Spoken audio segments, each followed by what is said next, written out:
ರಿಗೆ ಮುಕ್ತವಾಗಿ ಮಾತನಾಡಿದ್ದಾರೆ.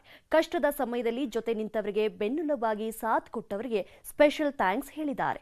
ಹಾಗೆಯೇ ತಮ್ಮ ಅಭಿಮಾನಿಗಳಿಗೂ ವಿಶೇಷ ಮನವಿಯೊಂದನ್ನು ಸಲ್ಲಿಸಿದ್ದಾರೆ. ಜೈಲಿಂದ ಬಂದ ಮೇಲೆ ಮೊದಲ ಬಾರಿ ಮಾತನಾಡಿದ ಕಾಟೇರ. ಸಿನಿಮಾ, ಆಪರೇಷನ್, ಸೆಲೆಬ್ರಿಟೀಸ್ ಬಗ್ಗೆ ಮುಕ್ತ ಮಾತು. ಪ್ರೀತಿಯ ಸೆಲೆಬ್ರಿಟಿಗಳಿಗೆ ನಮಸ್ಕಾರ ಹೇಳ, ಧನ್ಯವಾದ ಹೇಳಿದ್ರು. ಏನೇ ನಾನು ಪದ ಯೂಸ್ ಮಾಡಿದ್ರು ಕೂಡ ತುಂಬ ಕಮ್ಮಿ. ಏನು ಪ್ರಾಬ್ಲಮ್ ಅಂತ ನಿಮ್ಗಳಿಗೂ ತುಂಬ ಚೆನ್ನಾಗಿ ಗೊತ್ತು. ಯಾಕಂದರೆ ನಿಂತ್ಕೊಂಡು ನಾನು ಆ್ಯಕ್ಚುಲಿ ಎಲ್ರಿಗೂ ವಿಶ್ ಮಾಡೋಕ್ಕೆ ನನ್ನ ಕೈಲಿ ಆಗಲ್ಲ ಅಂತ.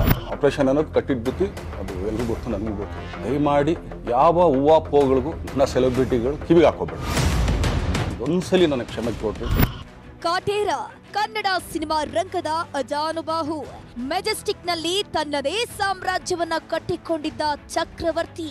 ಆದ್ರೆ ಕೊಲೆ ಕೇಸ್ನಲ್ಲಿ ಜೈಲಿಗೆ ಹೋಗಿದ್ದು ದಾಸನ ಸಾಮ್ರಾಜ್ಯವೇ ಕಳಚಿ ಬಿದ್ದಿತ್ತು. ಕ್ಯಾಮರಾ ಮುಂದೆ ಬರದೆ 7-8 ತಿಂಗಳೇ ಆಗೋಗಿತ್ತು. ಈಗ for the first time camera ಮುಂದೆ ಕಾಣಿಸ್ಕೊಂಡಿದ್ದಾರೆ ದಾಸ. ಎಷ್ಟು ದಿನ ಮನದಲ್ಲಿ ಇಟ್ಕೊಂಡಿದ್ದ ನೋವನ್ನೆಲ್ಲ ಒಂದೇ ಬಾರಿ ಹೊರಹಾಕಿದ್ದಾರೆ. ಜೊತೆಗೆ ನಿಂತವರಿಗೆ ಬೆನ್ನೆಲುಬಾಗಿ ಸಾಥ್ ನೀಡಿದವರಿಗೆ, 10 ಆರೋಪ ಬಂದಾಗ್ಲೂ ಬಾಸ್ ಅಂತ ಮೆರೆದಾಡಿಸಿದವರಿಗೆ ಮನದಾಳದ ಧನ್ಯವಾದ ತಿಳಿಸಿದ್ದಾರೆ. ಅಷ್ಟೇ ಅಲ್ಲ, ತಮ್ಮ ಸೆಲೆಬ್ರಿಟೀಸ್ಗಳಿಗೂ ಕ್ಷಮೆಯನ್ನ ಕೇಳೋ ಮೂಲಕ 10 ವಿಷಯವನ್ನ ತೆರೆದಿಟ್ಟಿದ್ದಾರೆ. ಈ ಬಾರಿ ಇರಲ್ಲ ದಾಸನ ಅದ್ದೂರಿ ಬರ್ತ್ಡೇ.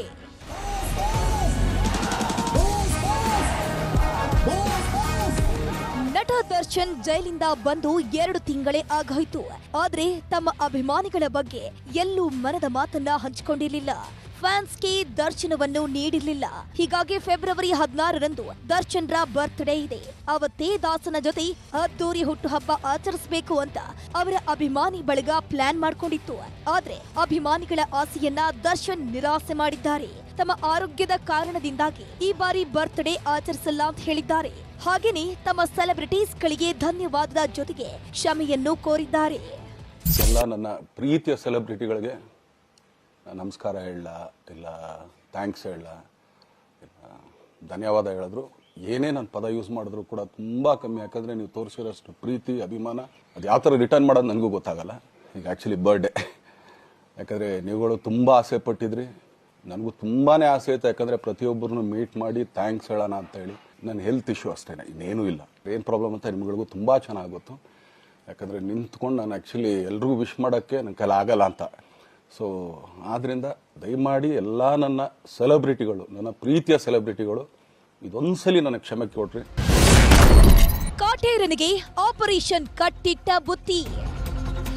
ಕಾಲು ನೋವು ಅಂತ ಮಧ್ಯಂತರ ಜಾಮೀನಿನ ಮೇಲೆ ಬಂದಿದ್ದ ದರ್ಶನ್ ಹೆಜ್ಜೆ ಇಡೋದಕ್ಕೂ ಆಗ್ತಿಲ್ಲ ಅಂತ ನರಳಾಡ್ತಿದ್ರು.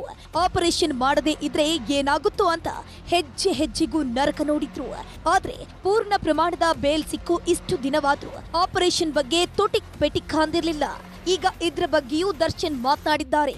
ಆಪರೇಷನ್ ಕಟ್ಟಿಟ್ಟ ಬುತ್ತಿ, ಆದ್ರೆ ಒಂದಿಷ್ಟು ಸಿನಿಮಾ ಇದೆ ಅನ್ನೋ ಕಾರಣಕ್ಕೆ ಆಪರೇಷನ್ ಅನ್ನ ಮುಂದೂಡ್ತಿದ್ದೇನೆ ಅಂತ ಹೇಳಿದ್ರು. ಆಪ್ರೇಷನ್ ಅನ್ನೋದು ಕಟ್ಟಿಟ್ಟು ಬುತ್ತಿ, ಅದು ಎಲ್ರಿಗೂ ಗೊತ್ತು, ನನಗೂ ಗೊತ್ತು. ಸೊ ಅದಂತೂ ಮಾಡಿಸ್ಲೇಬೇಕು. ನಾನು ಈಗಿರೋ ಕೆಲಸಗಳಲ್ಲಿ ಯಾರಾದ್ರು ನಾನು ಒಪ್ಕೊಂಡಿದ್ದೀನಿ ಸಿನಿಮಾಗಳು. ಆ್ಯಕ್ಚುಲಿ ಇಷ್ಟು ದಿನ ಕಾದಿದ್ದಾರೆ, ನಾನು ಅವ್ರುಗಳಿಗೆ ಅನ್ಯಾಯ ಮಾಡಬಾರ್ದು. ಯಾಕಂದರೆ ಅವರು ಒಂದೇನೇನೋ ಪ್ರಾಜೆಕ್ಟ್ಗಳು ಅಂದ್ಕೊಂಡಿರ್ತಾರೆ ಅಂತೇಳಿ ಎಲ್ಲರಿಗೂ ಪುಷ್ ಆಗುತ್ತೆ, ಅಲ್ಲಿವ್ರಿಗೆ ಪುಷ್ ಮಾಡೋಣ ಅಂತ ನಾನು ಟ್ರೈ ಮಾಡ್ತೇನೆ, ಇಲ್ಲ ಅಂತಲ್ಲ. ಸಿನಿಮಾ ಹಣ ವಾಪಸ್, ದಾಸ ಕೊಟ್ರು ಕ್ಲಾರಿಫಿಕೇಶನ್. ದರ್ಶನ್ ಬುಕ್ ಮಾಡ್ಕೊಂಡಿದ್ದ ಸಿನಿಮಾಗಳ ಅಡ್ವಾನ್ಸ್ ಹಣವನ್ನ ವಾಪಸ್ ಮಾಡ್ತಿದ್ದಾರೆ ಅನ್ನೋ ಸುದ್ದಿಯಾಗಿತ್ತು. ಇದೀಗ ನಿಜವಾಗಿದೆ. ಡೈರೆಕ್ಟರ್ ಪ್ರೇಮ್ ಹಾಗೂ ನಿರ್ಮಾಪಕ ಸೂರಪ್ಪ ಬಾಬು ಜೊತೆ ಸಿನಿಮಾವನ್ನ ಮಾಡೋದಕ್ಕೆ ದರ್ಶನ್ ಒಪ್ಕೊಂಡಿದ್ರು. ಆದ್ರೆ ಆ ಸಿನಿಮಾದಿಂದ ಹೊರಬಂದಿದ್ದಾರೆ. ಸದ್ಯಕ್ಕೆ ನನಗೀಗ ಸಿನಿಮಾ ಮಾಡೋದಕ್ಕಾಗ್ತಿಲ್ಲ, ಹೀಗಾಗಿ ಅವರ ಕಮಿಟ್ಮೆಂಟ್ ಮುಗಿಸಿಕೊಡಲಿ ಅಂತ ಹಣ ವಾಪಸ್ ಕೊಟ್ಟಿದ್ದಾಗಿ ಹೇಳಿದ್ದಾರೆ. ಯಾವ ಹೂವಾಪೋಗಳಿಗೂ ನನ್ನ ಸೆಲೆಬ್ರಿಟಿಗಳು ಕಿವಿಗೆ ಹಾಕೋಬೇಡ್ರಿ. ಈಗ ಮೊನ್ನೆದು ಒಂದು ಇದಿತ್ತು, ಏನೋ ಯಾರೋ ನಿರ್ಮಾಪಕರು ಕೊಟ್ಬಿಟ್ರು, ಹಂಗೆ ಹಿಂಗೆ ಅದು ಇದು ಎಲ್ಲ. ಹೌದು, 101%. ಯಾಕಂದರೆ ಸೂರಪ್ಪ ಬಾಬು ಅವ್ರಿಗೆ ಆ್ಯಕ್ಚುಲಿ ವಾಪಸ್ ಕೊಟ್ಟಿದ್ದು. ಈ ಟೈಮಲ್ಲಿ ಮತ್ತೆ ಅವ್ರ ದುಡ್ಡನ್ನ ಇಟ್ಕೊಂಡಿದ್ರೆ ಪಾಪ ಅವ್ರಿಗೆ ಇನ್ನೂ ಕಮಿಟ್ಮೆಂಟ್ ಜಾಸ್ತಿ ಆಗುತ್ತೆ. ನಾನು ಪ್ರೇಮ್ ಖಂಡಿತ ಸಿನಿಮಾ ಮಾಡೇ ಮಾಡ್ತೀವಿ. ಯಾಕಂದರೆ ಅದು ನಮ್ಮ ಗುರುಗಳು, ಹಾಗೇನೆ ನನ್ನ ಪ್ರೀತಿಯ ಸ್ನೇಹಿತೆ, ಅದು ರಕ್ಷಿತನ ಆಸೆ. ಅದು ಧನ್ವೀರ್ ಅಂಡ್ ಡಬಲ್ ಆರ್ಗೆ ದಾಸನ ಧನ್ಯವಾದ. ಇಷ್ಟು ದಿನ ಜೊತೆಗೆ ನಿಂತ ಹಲವಾರು ವ್ಯಕ್ತಿಗಳಲ್ಲಿ ಮೂವರಿಗೆ ಸ್ಪೆಷಲ್ ಥ್ಯಾಂಕ್ಸ್ ಹೇಳಿದ್ದಾರೆ. ನಟ ಧನ್ವೀರ್ ದರ್ಶನ್ರ ಪ್ರತಿ ಹಂತದಲ್ಲೂ ನಿಂತಿದ್ರು. ಡೇ ಒನ್ನಿಂದ ಮನೆಗೆ ತಂದು ಬಿಡೋವರೆಗೂ ಬಂಟನಂತೆ ಓಡಾಡಿದ್ರು. ಹೀಗಾಗಿ ಧನ್ವೀರ್ಗೆ ಸ್ಪೆಷಲ್ ಥ್ಯಾಂಕ್ಸ್ ಹೇಳಿದ್ದಾರೆ. ಇವರ ಜೊತೆಗೆ ಬುಲ್ಬುಲ್ ಬ್ಯೂಟಿ ರಚಿತಾ ಹಾಗೂ ರಕ್ಷಿತಾಗೂ ಧನ್ಯವಾದ ತಿಳಿಸಿದ್ದಾರೆ. ನಾನು ಒಂದು 3 ಜನಕ್ಕೆ ತುಂಬಾ ಥ್ಯಾಂಕ್ಸ್ ಹೇಳಬೇಕು. ನಮಗೊಂದು ದೊಡ್ಡ ಬೆನ್ನೆಲುಬು, ಮಾರಲ್ ಸಪೋರ್ಟ್ ಆಗಿದ್ದು. ಸೊ ಧನ್ವೀರ್ ಅವ್ರಿಗೂ ಥ್ಯಾಂಕ್ಸ್. ಹಾಗೆಯೇ ನಮ್ಮ ಬುಲ್ಬುಲ್ ರಚಿತಾರಾಮ್ ಅವ್ರಿಗೂ ತುಂಬಾ ಥ್ಯಾಂಕ್ಸ್. ಹಾಗೆಯೇ ನನ್ನ ಪ್ರಾಣ ಸ್ನೇಹಿತೆಯಾದ ರಕ್ಷಿತಂಗೂ ಥ್ಯಾಂಕ್ಸ್. ಆಮೇಲೆಲ್ಲ ನನ್ನ ಸೆಲೆಬ್ರಿಟಿಗಳಿಗೂ ಅನಂತ ಧನ್ಯವಾದ ಅಂದ್ರೂ ಕೂಡ ತಪ್ಪೇ ಅದು, ಯಾಕಂದ್ರೆ ತುಂಬ ಚಿಕ್ಕದು. ದರ್ಶನ್ಗೆ ಕಾಣ್ತಿದ್ಯಂತೆ ಹೆಜ್ಜೆ ಹೆಜ್ಜೆಗೂ ನರಕ. ಸದ್ಯದಲ್ಲೇ ಎಲ್ಲರನ್ನೂ ಮೀಟ್ ಮಾಡ್ತೀನಿ ಅಂದ್ರು ಸುಲ್ತಾನ.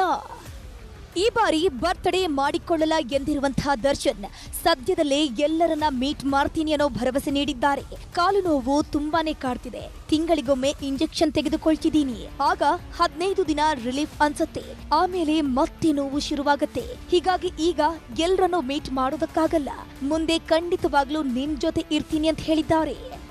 ಯಾವಾಗ ಇಂಜೆಕ್ಷನ್ ತಗೊಳ್ತೀನೋ ಒಂದು 15-20 ದಿನ ಅಲ್ಲಿ ಬಿ ಓಕೆ, ಬಟ್ ಆಮೇಲೆ ಮತ್ತೆ ಅದ್ರ ಪವರ್ ಕಮ್ಮಿ ಆಗ್ತಿರಂಗೆ ಪೇನ್ ಸ್ಟಾರ್ಟ್ ಆಗುತ್ತೆ. ನಿಮ್ಮೆಲ್ಲ ಇಂಡಿವಿಜುವಲಿ ನಾನು ಥ್ಯಾಂಕ್ಸ್ ಹೇಳಲೇಬೇಕು ಅದನ್ನು.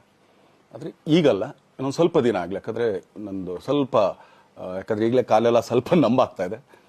ಸೊ ಸ್ವಲ್ಪ ನಮ್ಮ ಡಾಕ್ಟರ್ ಹತ್ರ ಎಲ್ಲ ನಾನು ಕನ್ಸರ್ನ್ ಮಾಡಿ ಏನು ಮಾಡ್ಬೋದು ಅದಕ್ಕಿನ್ನು ನೆಕ್ಸ್ಟ್ ಅಂತ ಹೇಳಿ, ಯಾಕಂದರೆ ಸ್ಪೈನಲ್ ಕಾರ್ಡ್ ಪ್ರಾಬ್ಲಮ್ ನಿಮಗೂ ತುಂಬ ಚೆನ್ನಾಗಿ ಗೊತ್ತು. ಒಟ್ನಲ್ಲಿ 7-8 ತಿಂಗಳ ನಂತರ ದರ್ಶನ್ ಮನದಾಳದ ಮಾತು ಹಂಚಿಕೊಂಡಿದ್ದು ಅಭಿಮಾನಿಗಳು ಫುಲ್ ಖುಷ್ ಆಗಿರುವುದಂತೂ ಸುಳ್ಳಲ್ಲ. Satish Kanakapura, film bureau, news 18. ಇದಿಷ್ಟು ಈವರೆಗಿನ ಪ್ರಮುಖ ಸುದ್ದಿಗಳಾಗಿತ್ತು. ನೋಡ್ತಾ ಇರಿ ನ್ಯೂಸ್ 18 ಕನ್ನಡ. ಜಾಲ ನಮ್ಮದು, ಬಲ ನಿಮ್ಮದು.